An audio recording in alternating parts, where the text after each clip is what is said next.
तो वही किसी मित्र ने पूछा है, Guruji, is it possible to maintain originality?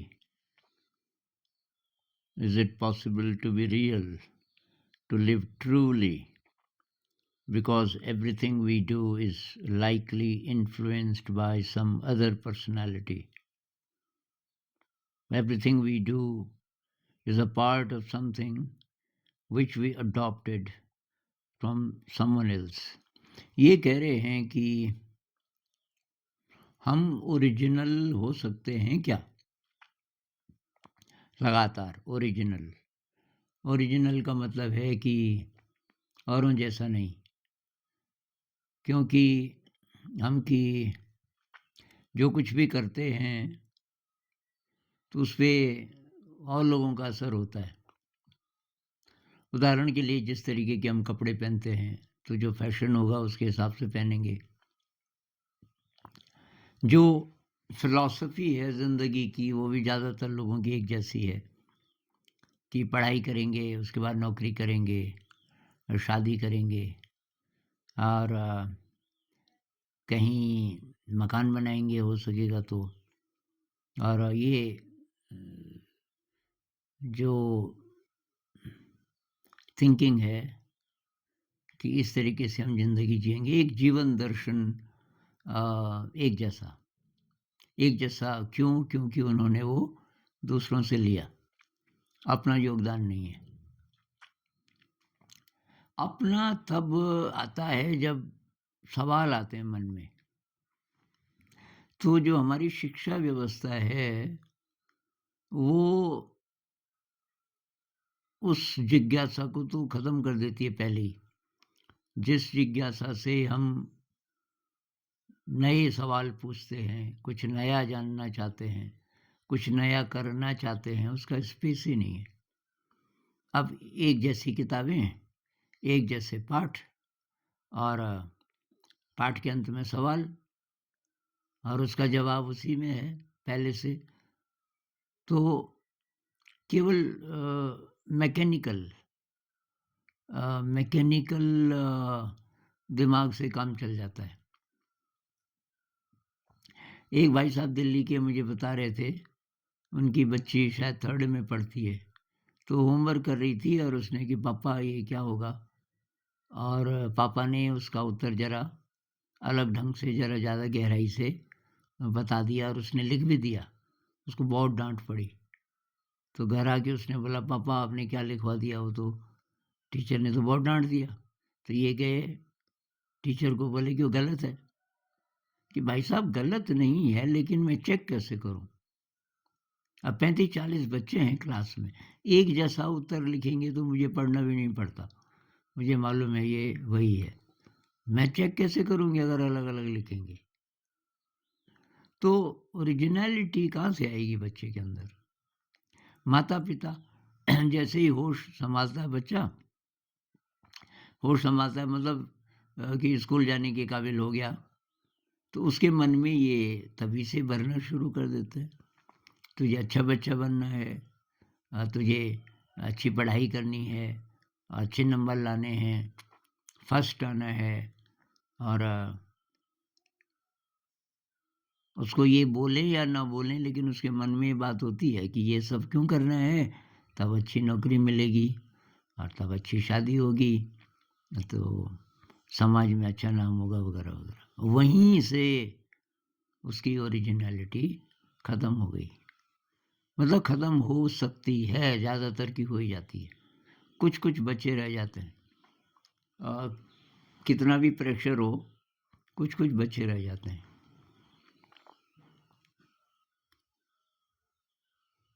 तो इसमें अब प्रैक्टिकल चीज़ें 2 हैं। एक तो हम अपनी ज़िंदगी के साथ ऐसा क्या करें? क्योंकि ओरिजिनैलिटी नहीं आएगी तो हम खुश नहीं रह सकते ज़िंदगी में। उदास ही रहेंगे चाहे कितना पैसा आ जाए। मटीरियली चाहे हमारी ज़िंदगी कितनी समृद्ध हो, उससे वो चीज़ नहीं आती जो कि क्रिएटिविटी से आती है। और क्रिएटिविटी का मतलब ही है ओरिजिनैलिटी। आप अलग हैं, औरों से अलग होना चाहते हैं ऐसा नहीं, लेकिन आप अपने अ,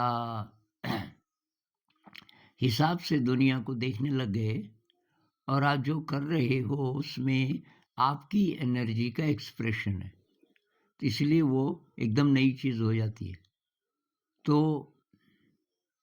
ये कब से शुरू होता है कि हम नकल करने लगते हैं? ये जो बात है कि हम जो भी करते हैं तो किसी से प्रभावित होता है। हम औरों जैसे बनना चाहते हैं, औरों जैसे सोचना चाहते हैं, ये कहाँ से आया होगा? मुझे लगता है कुछ तो ये इंडस्ट्रियल रिवॉल्यूशन के बाद आया। पिछले 300 सालों में इंडस्ट्री में क्या होता है, मान लीजिए कि गिलास बन रहा है। अब वो बेल्ट है, गिलास बन के आया, कहीं पे उस पर ठप्पा लग रहा है, आगे चल के कुछ और हो रहा है, फिर असेंबल हो रहा है, तो वो एक जैसे गिलास, एग्ज़ैक्टली एक जैसे। जितने भी प्रोडक्ट्स बनते हैं फैक्ट्रियों में, सब एक, क्योंकि एक ही जैसा साँचा है, सारा सिस्टम एक ही जैसा है।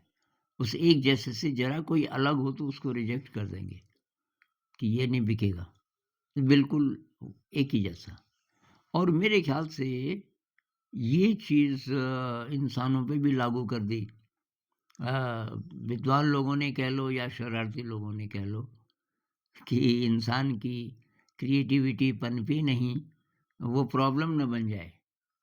अब आप लोग अगर सवाल पूछना शुरू कर दें स्टूडेंट्स, भई जो 18-20 साल का हो गया स्टूडेंट, वो अगर ओरिजिनल सवाल पूछना शुरू कर दे, पूरी दुनिया के जितने युवा-युवतियाँ हैं, सवाल पूछना शुरू कर दें, ये देशों के बीच सीमाएँ ज़रूरी हैं? मतलब सीमा आप रखो, लड़ाई ज़रूरी है? सीमाएँ मिलने की जगह भी तो हो सकती हैं। भाई जैसे हमारा हमारा पड़ोसी है, तो उसकी प्रॉपर्टी है, हमें मालूम है इतना हमारा है, इतना इसका है, उस पे उसका घर है, इधर हमारा घर है, लेकिन दोनों में प्रेम है। यहाँ खाना बनता है तो वो खिड़की खुली है कि बहन जी आपने क्या बनाया? कि मैंने तो वो ये दला चना और लौकी वो बनाया। आपने क्या बनाया? कि मैंने तो छोले बनाए, अब मैं लाती हूँ ज़रा। ये जो प्रेम है, तो हम बाउंड्री, जो फ़िज़िकल बाउंड्री है वो यहाँ पे गड़बड़ थोड़ी कर रही है। मनमुटाव इसलिए नहीं है कि देशों के बीच सीमाएँ हैं। सीमा रखो, इतना हमारा है, इतना आपका है। लेकिन प्रेम क्यों नहीं हो सकता? लड़ाई किस बात की? तो ये जो सारा स्ट्रक्चर है ना, जिसमें हमने ये चीज़ें डाल दी, reward, punishment and competition, reward, punishment and competition, और इस पर आधारित फिर ये सारी दुनिया को बाँट दिया। तो युवा लोग चैलेंज नहीं कर पा रहे हैं क्योंकि उनकी जो बुद्धि है, वो पहले ही भ्रष्ट कर दी जाती है। क्योंकि उनमें नए सवाल पूछने की हिम्मत ही नहीं होती। अपने ढंग से जीने का साहस ही उनका ख़त्म हो जाता है, जब तक वो 19-20 साल के हैं। 19-20 साल के युवाओं को देखो, युवा-युवतियाँ पूरी दुनिया की, स्ट्रेस है, एंग्ज़ायटी है, प्रेशर है एग्ज़ाम का, कैसे पास होंगे? घर वाले भी उधर ही पुश कर रहे हैं। कितने ऐसे घर वाले होंगे जो पूछेंगे कि चलो नौकरी वग़ैरह तो कुछ ना कुछ कर ही लेगा, लेकिन इंसान की यात्रा है तेरी, क्या करना चाहता है? कल मर जाएगा। ऐसे पेरेंट्स बहुत कम मिलते हैं। तो हम क्या करें? एक तो भई अपनी ज़िंदगी पर प्रश्न चिन्ह लगाएँ। हम जो बड़े हो गए 18 साल से, किसी भी उम्र के, प्रश्न चिन्ह लगाएँ, मैं कैसे जी रहा हूँ? ज़िंदगी बहुत छोटी है, और थोड़ा-सा क्रिएटिव होने की कोशिश करें। उससे शायद थोड़ा ओरिजिनैलिटी आएगी, थोड़ा-थोड़ा ज़िंदगी में खुशी आएगी, जेन्युइन खुशी। और जो हमारे बच्चे हैं, अ, अब अगर मजबूरी है, स्कूल कॉलेज में भेजना ही पड़ रहा है, तो उन पे प्रेशर न डालें, उनको पहले ही बता दें कि बेटा तू करना चाहता है, पढ़ना चाहता है इन चीज़ों को, पढ़ना चाहता तो पढ़ ले और पास हो ही जाएगा, ये ज़रूरी नहीं है। तो कोई स्ट्रेस नहीं, पास हो चाहे फेल हो। और लेकिन तू करना क्या चाहता है ज़िंदगी में? इस तरीके से मदद करने लगें बचपन से बच्चे की जो ओरिजिनैलिटी है, उसको दबाएँ नहीं अगर हम, तो फिर पता नहीं कैसी सभ्यता बनेगी। बच्चा एकदम ओरिजिनल होता है। मैं आपको उदाहरण देता हूँ। एक बार एक बच्चे की देखभाल की मैंने, और उसकी मम्मी कहीं गई हुई थी, करीब 20-22 दिन के लिए। तो बच्चा मेरे पास था। बच्चा 3 साल के आसपास का था, 3 से भी शायद 2-4 महीने कम। तो उसको बिज़ी रखने के लिए मैं कुछ न कुछ, जैसे मुझे कुछ काम करना हो, उन दिनों मैं एक किताब भी लिख रहा था। अब कब लिखूँ? क्योंकि उसकी देखभाल है, उसके लिए खाना बनाना, उसके कपड़े धोना, उसकी पॉटी-पुटी वो साफ़ करना वगैरह-वगैरह, वो सब तो मैं सीख गया था।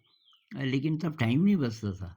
तो उसको बिज़ी रखने के लिए मैं कुछ, तो मैंने क्या किया कि ये जो कमरे के बाहर छत थी, जो आँगन कह लो, लेकिन वो नीचे की बिल्डिंग की छत भी थी, उसमें आधे पे धूप आ गई थी। इधर अभी छाया थी, यहाँ मकान है, ये दरवाज़ा है, और 3-4 फुट तक तो छाया है, और सूरज इधर है कहीं, और यहाँ अ, सूरज की रोशनी है। मैंने वहाँ पे एक पानी की बाल्टी रख दी, गर्मी का मौसम था, मैंने कहा भीग भी जाएगा तो ठंड लगेगी, कोई बात नहीं। और मैं अपना काम करने लग गया। काफ़ी देर हो गई, कि ज़्यादातर तो थोड़ी देर खेलते हैं बच्चे, और फिर वो कुछ और डिमांड करने लगते हैं। तो मैं ऐसी जगह बैठा था कि जहाँ से पूरा दिख नहीं रहा था कि वो कर क्या रहा है। तो जब काफ़ी देर हो गई, मतलब करीब 15-20 मिनट हो गए, मैंने कहा यार मैं देखता हूँ कर क्या रहा है। तो वो क्या करे, अ, तो वो बाल्टी ऐसे एंगल पे थी कि इधर कोई दीवार थी, और उस दीवार पे पानी की रिफ्लेक्शन जा रही थी। मान लीजिए कि ये बाल्टी है, बाल्टी में पानी है, यहाँ कहीं सूरज है, तो सूरज की रिफ्लेक्शन इस दीवार पे, मतलब पानी की रिफ्लेक्शन, थोड़ा-थोड़ा उजाला जैसे, ऐसा होता है ना, अगर पानी रखो, पानी रिफ्लेक्ट करता है लाइट को। तो वो क्या कर रहा था, अब उसने ये पता कर लिया कि अ,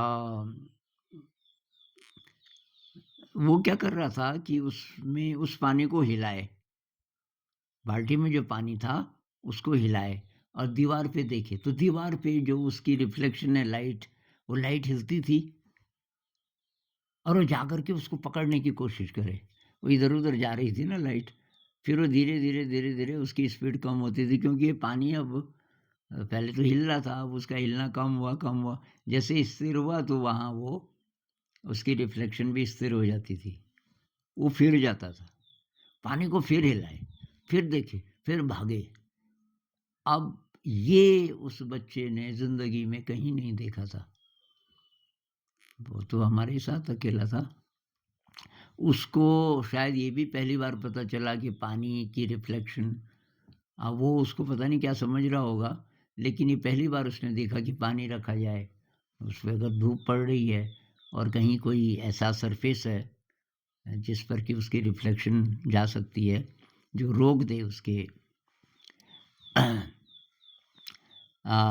प्रकाश को, तो फिर पानी को अगर हिलाया जाए तो वो भी हिलता है। अब ये विज्ञान है, ये एक्सपेरिमेंट है, मतलब वो सीख रहा है। तो बच्चा एकदम ओरिजिनल होता है, और कहते हैं ना कि the greatest artist, the greatest scientist, वो होता है बच्चा, जन्मजात।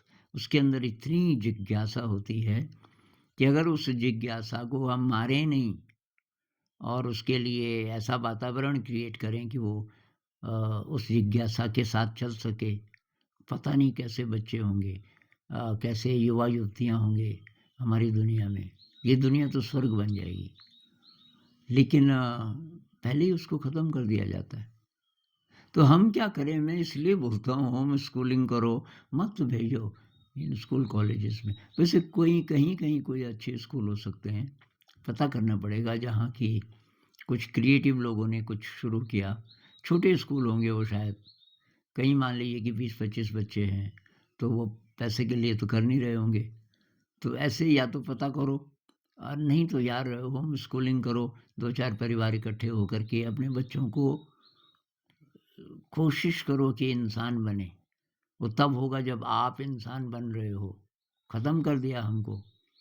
व्यवस्थाओं ने, दुनिया ने, ये जो मटीरियलिस्टिक फ़िलॉसफ़ी है इसने तरह-तरह के झगड़े, तरह-तरह के डिस्ट्रैक्शन, आप टीवी देखो, न्यूज़ देखो, डर जाता है मन कि कैसी दुनिया है। और बस इसमें धर्म के नाम पे झगड़े, देश के नाम पे झगड़े। तो वो स्पेस ही नहीं मिलता हमको जहाँ कि हम क्रिएटिव हो सकें। और फिर वो जिज्ञासा ही नहीं रही। वो जो आग है जो कुछ नया करना चाहती है, कुछ जानना चाहती है, वो ख़त्म तो नहीं हो सकती ख़ैर, लेकिन वो पता नहीं कहाँ दब गई। अब उसको बाहर कौन लाएगा? सिस्टम्स नहीं लाएँगे, सिस्टम्स तो उसके दुश्मन हैं। आपकी क्रिएटिविटी किसी को नहीं चाहिए। जितने सिस्टम्स हैं उनके लिए क्रिएटिव होना खतरा है इंसान का, क्योंकि क्रिएटिव होगा वो नई नज़र से देखना शुरू कर देगा, तो उसको तो पता चल जाएगा कि सारा क्या गेम चल रहा है। और ज़्यादा ज़्यादा लोग अगर क्रिएटिव हो गए, तो वो तो फिर बदल सकते हैं। इन चीज़ों को बदल सकते हैं। जैसे जर्मनी में हुआ ना, जर्मनी में सेकंड वर्ल्ड वॉर में 2 टुकड़े हो गए थे और वो बीच में वो बर्लिन की दीवार थी। बर्लिन शहर में एक दीवार बनाई गई थी बहुत ऊँची।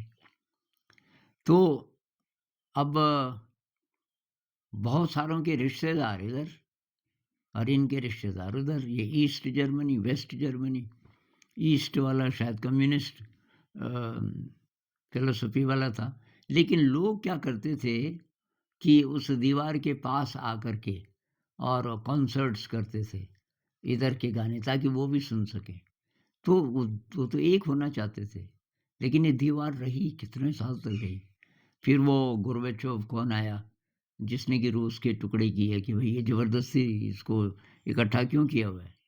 क्योंकि लोग अपने ढंग से जीना चाहते हैं, तो बहुत सारे देश हो गए वो 10-12, 12-13 पता नहीं कितने, उसी समय जर्मनी की दीवार टूटी।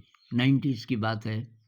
अ, मेरी फिर तबीयत ख़राब थी उस समय भी, तो मेरे पास एक ट्रांजिस्टर था, बीबीसी, तो मैं बीबीसी सुनता था। बीबीसी का संवाददाता बोले कि मैं दीवार के ऊपर बैठा हूँ। I am sitting on top of the wall and I can see on either side and people are so excited because the wall is getting broken at different places. वो दीवार तोड़ी जा रही थी, तो दीवार टूट सकती है, ये पता चला। मुझे इतनी खुशी हुई कि जनता के प्रेशर से दीवार टूट सकती है। अब ये तो ज़रा ज़्यादा मोटा उदाहरण है, क्योंकि वो एक ही देश था पहले, फिर उसका पार्टीशन किया गया और वो एक हो गया। लेकिन बारीक-बारीक बहुत सारी चीज़ें हैं जो हमको डिवाइड करती हैं और हमें दिखता ही नहीं। जैसे रिलिजन, भई मेरा धर्म ये और तेरा धर्म ये किस बेसिस पे? धर्म का मतलब क्या? हम इंसान हैं भई। तो हम प्यार से क्यों नहीं रह सकते? अब चलो आप मानते हो कि मेरा पूजा करने का तरीका ये है और मेरा भगवान ये है और मेरा ये है, मान लो कोई बात नहीं। लेकिन वो शक्ति तो एक ही होगी ना। आप अपने ढंग से कर लो, लेकिन हम प्यार से क्यों नहीं रह सकते? भाई विविधता तो वैसे भी होती है ना, हर जगह होती है, खान-पान में भी होती है। अब 4 बच्चे हैं मम्मी के, अब चारों कई बार अलग-अलग फ़रमाइश करते हैं कि मम्मी क्या बना रही हो? कि मैं तो बैंगन का भरता, कि ना मैं नहीं खाऊँगा बैंगन बैंगन का भरता, मेरे लिए कुछ और बना। तो मम्मी बनाती है। विविधता तो हर जगह है, लेकिन हम प्यार से भई क्यों नहीं रह सकते? तो क्रिएटिविटी, इसका समाधान है बचपन से क्रिएटिविटी। बच्चे को ऐसा माहौल दो, ज़बरदस्ती नहीं। ये नहीं है क्रिएटिविटी बच्चे को भेज दिया जी म्यूज़िक टीचर के पास, तो सीख। मैं जानता हूँ ऐसे बच्चों को जो बहुत बोर हो जाते हैं संगीत से। वो नहीं, उसको खुद एक्सप्लोर करने दो भई।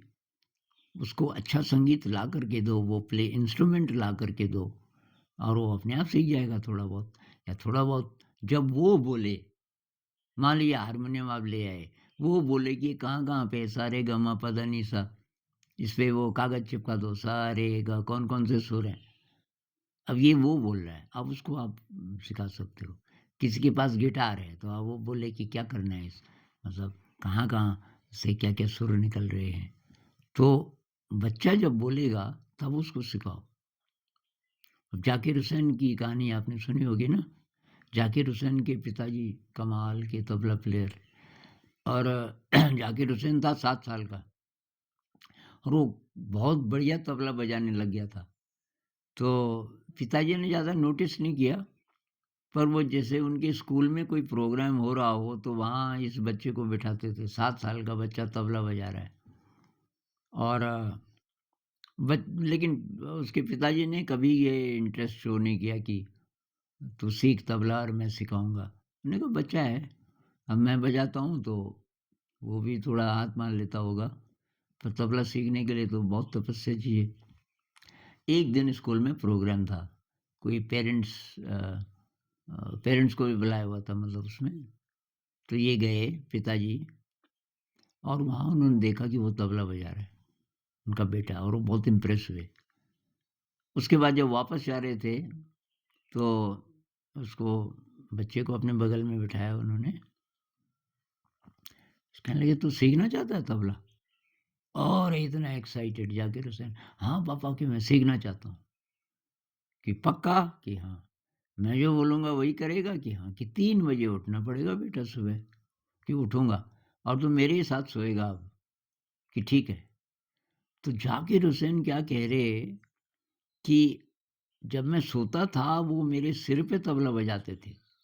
ये बच्चा सोया हुआ है और उँगलियों से टैप करके और वो तबला बजाते थे और मुँह से बोलते भी थे। ला ला ला लन जो भी है और तो ऐसा क्यों? अब या तो पिताजी को पता था या इंस्टिंक्टिवली क्योंकि वो जो ताल है एक तो सुन के सीखते हैं हम, लेकिन टच बहुत कमाल की चीज़ है। इसमें टच भी था, इसमें ताल था, ताल की आवाज़ थी और टच था। इसीलिए जाकिर हुसैन इतना सीख गया और फिर वो 3 बजे का तो था ही, 3 बजे उठा देते थे। तो कहते थे पहले मैं तबला बजाता था उसमें हिंदू गॉड गॉडेसेस आते थे कि भाई शिव जी के ताल और उसके बाद कि मैं वहाँ जाता था थोड़ा मस्जिद में और उसके बाद कि क्रिश्चियन स्कूल में पढ़ता था तो वहाँ पहले प्रेयर होती थी जीसस तो कि ये तीनों धर्म पर खासकर हिंदुइज्म ज़्यादा क्योंकि तबला उसी से जुड़ा हुआ था। तो कमाल के रहे होंगे उसके पिताजी। तो उसके पिताजी एक तो ये भेदभाव नहीं मानते होंगे धार्मिक क्योंकि वो केवल ताल सिखा सकते थे, ये बोलने की क्या ज़रूरत थी कि ये शिव जी का ताल है, ये उसका है, जानबूझ के। ये कहाँ-कहाँ से ये चीज़ें आई और सब धर्म एक ही है। तो भई माता-पिता का बहुत बड़ा रोल है, तो क्रिएटिविटी क्रिएटिविटी को कैसे हम ज़िंदा रखें इस सिस्टम में। जिनके बच्चे स्कूल, कॉलेज जा ही रहे हैं, विकल्प नहीं है आपके पास, तो घर पे भई कुछ कीजिए। वो तब होगा जब पहले आप सीखोगे। बच्चा अपने आप नहीं सीखेगा, बच्चे को प्रेरणा कहाँ से मिलेगी? आप अपने को ज़िंदा कीजिए, सैटिस्फाइड मत हो जाइए। एक भाई साहब कुछ दिन पहले कह रहे थे सरकारी नौकरी मिल जाए बस, उसको मिली होगी। सरकारी नौकरी सबसे बड़ी चीज़ है दुनिया में। तो ये तो जानवर की मेंटालिटी है।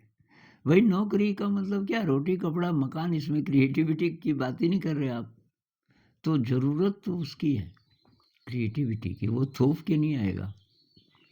तो आपको क्रिएटिव होना पड़ेगा पेरेंट्स को और उसका तब असर पड़ेगा बच्चे पे। तो बहुत सारे लोग परेशान जिनकी जॉब भी है, सब ठीक-ठाक है। अंदर ही अंदर एक लोनलीनेस, अंदर ही अंदर एक उदासी, वो क्या है? क्रिएटिविटी नहीं है। तो क्रिएटिव होने की ज़रूरत है, वो होगा तभी हम ओरिजिनल हो सकते हैं और हर इंसान अद्वितीय है, यूनिक है, देखा जाए तो। तो इसको मैं दूसरे एंगल से कहूँ तो ओरिजिनैलिटी के लिए हमें कॉन्शियसनेस को छूना पड़ेगा बार-बार। जो हमारा ये जो दिमाग बोलता रहता है, जो कॉन्शियस ब्रेन है, जो सोचता रहता है, उसको ट्रांसेंड करना पड़ेगा। उसके पार आप पहुँच जाओ उस जगह जहाँ कोई टाइम नहीं है, कोई स्पेस नहीं है, कुछ ही देर के लिए सही। वो है कॉन्शियसनेस का क्षेत्र, विराट, अनादि, अनंत एंड ऑलवेज़ न्यू।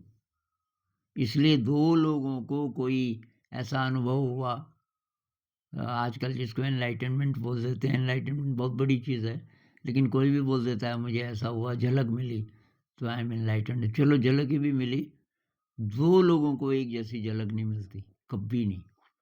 कारण क्या है कि वो हमेशा फ्रेश है।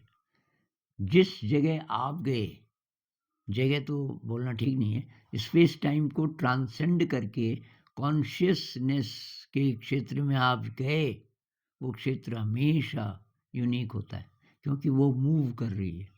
Consciousness is in movement. तनय जति तन्नय जति, उपनिषद में बोलते हैं ना कि वो चलता भी है, नहीं भी चलता। नहीं चलता मतलब कहाँ जा रहा है, ऐसा वाला चलना नहीं है वो, लेकिन उसमें मूवमेंट है। तो वहाँ हम पहुँच जाएं, उसके लिए मेडिटेशन है। इसीलिए तो कहते हैं ना, मेडिटेशन से क्रिएटिविटी बढ़ती है। न्यूरोलॉजी वाले बोलते हैं ये आपका लेफ्ट ब्रेन है, राइट ब्रेन है, बीच में कॉर्पस कैलोसम है। मेडिटेशन जब आप करते हो, कॉर्पस कैलोसम आपका स्ट्रांग होना शुरू होता है। तो राइट ब्रेन और लेफ्ट ब्रेन मतलब लॉजिक और क्रिएटिविटी, मोटा-मोटा हम कह लें अगर, तो इनका ज़्यादा संगम होता है और उससे दिमाग के और बहुत सारे एरियाज़ पे फ़र्क पड़ता है। लेकिन आप थोड़ा नए होना शुरू करते हैं मेडिटेशन से और नए होंगे तब ओरिजिनल होंगे। अब बाहर जो है ना, बाहर हमें ज़रूरत है मटेरियल की, ट्रेडिशंस की। जैसे मान लीजिए कि मैं कोई नया गीत लिखना चाहता हूँ, तो उसके लिए शब्द चाहिए, ये मटेरियल है और उसकी तब कैसा सुर कैसा हो, लय कैसी हो, ताल कैसा हो, ये भी। और लेकिन जो बिगिनिंग है वो एक फीलिंग होगी, एक इमोशन। मैं उदाहरण देता हूँ, मैं आज़ादी पे एक क्रांतिकारी गीत बनाना चाह रहा था। तो क्रांतिकारी इमेजेस भी, लेकिन उसका जो मीटर है, उसकी जो लाइनें हैं वो रेगुलर ना हो, उसमें कुछ अलग चीज़ हो। तो वो जो गाना बना कुछ इस तरह है, उसकी पहली कड़ी और उसमें गैप्स हैं।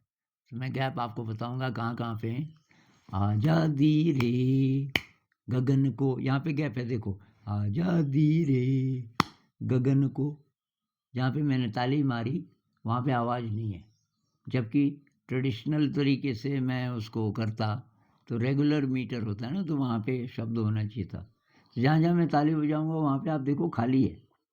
आज़ादी रे गगन को चूमने की, खिलने की, उन्मुक्त हवा में खुलने की, उड़ाने भरने। तो ये जो खाली है, ये आया उस प्रेशर से कि इसमें कुछ नया, कुछ रिवॉल्यूशनरी, और फिर इसे बदलता भी रहे। अगली लाइनें फिर वो उसका ज़रा बदल जाता है। सुबह का अंबर देखो मुस्काए, ये फास्ट हो गया, लाइन की लंबाई बढ़ गई। तो और उसमें फिर ये ऐसी वाली इमेजेस हैं कि सुन आवाज़ें, बेड़ियाँ टूट रही हैं, ढहती हैं ऊँची दीवारें, दरकती हैं चट्टानें, पिघल रहे हिमशैल, उफनती जलधाराएँ, रेगिस्तानों में आई हरियाली रे। तो 2 प्रकार की इमेजेस, एक तो ये क्रांति की, उफनती हैं जलधाराएँ, बर्फ़ को तोड़ करके, बर्फ़ को पिघला करके वहाँ नदी बन रही हैं और वो रेगिस्तानों को हरा कर रही हैं। तो ये एक इमोशन पहले आता है, वहाँ ओरिजिनैलिटी है। अब उसको आप शब्द तो वही दोगे जो हैं, लेकिन उसका यूज़ आप अलग ढंग से करोगे। तो ये हर फ़ील्ड में है। साइंस में यही है, जब आप उस जगह चले जाते हो अननोन, तो वहाँ से कुछ आता है। E=mc², आइंस्टाइन, इसका कोई भी अ, ऐसा क्लू नहीं था आइंस्टाइन के पास कि किसी और ने भी कुछ-कुछ ऐसा बोला। एकदम ब्रांड न्यू, कहाँ से आया? काकुले ने जो बेंजीन का स्ट्रक्चर ढूँढा, हेक्सागोनल, अचानक आया कि 6 साँप हैं, हर एक ने दूसरे की पूँछ पकड़ी हुई है अपने मुँह से, तो हेक्सागन बना हुआ है। अब ये पता चल गया था कि 6 हाइड्रोजन है, 6 कार्बन है। इसका मतलब अंदर डबल बॉन्ड होंगे कहीं-कहीं। तो ये जो साइंस में कह लो, आर्ट में कह लो, ज़िंदगी में कह लो, जो ओरिजिनैलिटी है, ये तब आ सकती है जब हम जो हमें ज्ञात है, उसको ट्रांसेंड करने की शक्ति हो, उसके पार चले जाएँ। मतलब जो हम नकल करने की कोशिश करते हैं ना, हमारा जो जीवन दर्शन है कि भई पढ़ाई करेंगे, उसके बाद ये करेंगे, नौकरी करेंगे, इसको ट्रांसेंड करने की ज़रूरत है, इसके पार। भई यही है एक तरीका, और भी तरीके से जिया जा सकता है। क्या मैं ऐसे जीना चाहता हूँ? तो ये चाबी है, और ये शिक्षा व्यवस्था नहीं सिखाएगी।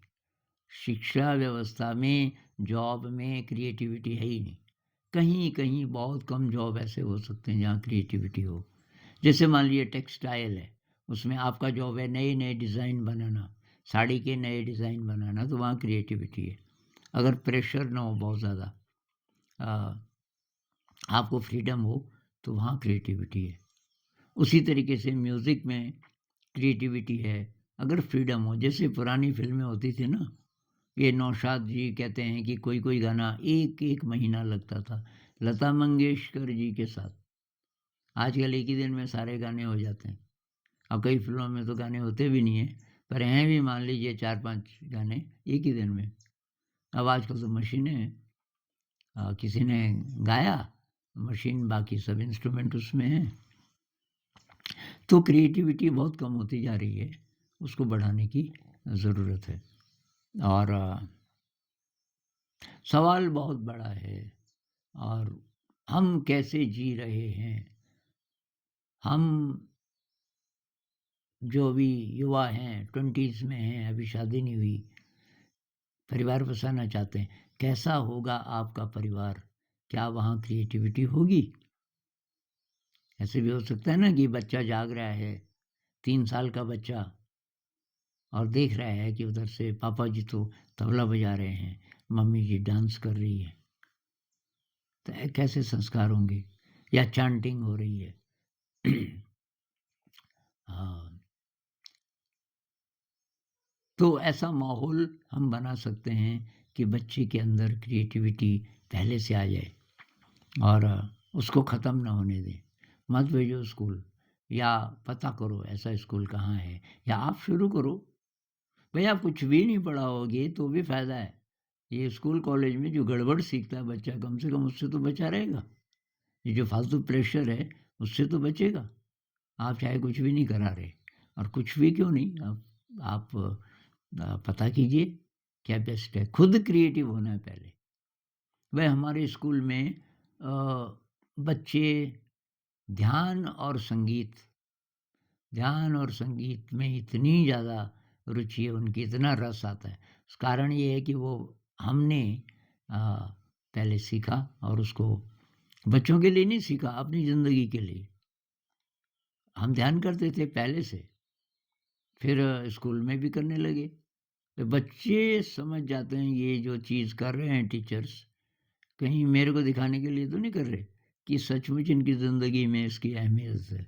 तो वो हमने करना शुरू किया, संगीत हमने करना शुरू किया, हमें मज़ा आता था। हमने शेयर किया बच्चों के साथ, वो भी सीख गए। इसी प्रकार से सारी चीज़ें हो सकती हैं।